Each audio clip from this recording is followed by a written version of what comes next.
I am Sujani from ClearTax and let's talk about UAN. Every employer contributing to EPF or Employee Provident Fund will receive a 12-digit Universal Account Number or UAN. This number remains the same throughout.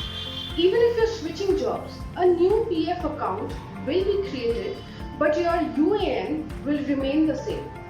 Let us now take a look at the step-by-step process on how to activate UAN and log in to the EPFO member portal. Please type EPFO login.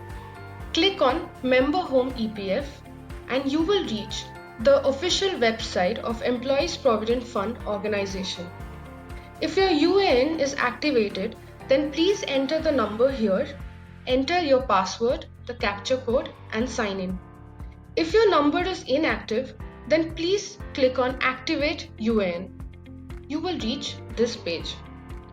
Enter all your details like UAN, name, date of birth, mobile number, email ID and the captcha code.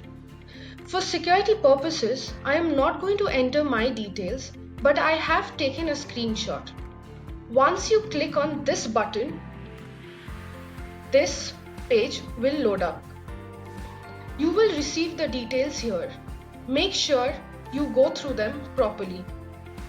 Click on I agree after that and you will receive an OTP on your registered mobile number.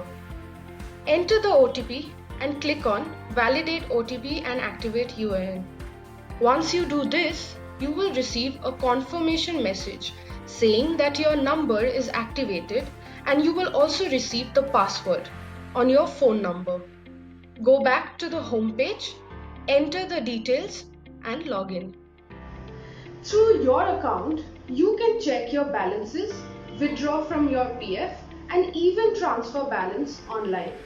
Hope this video was useful to you. Don't forget to like and share this video and subscribe to ClearTax. See you soon.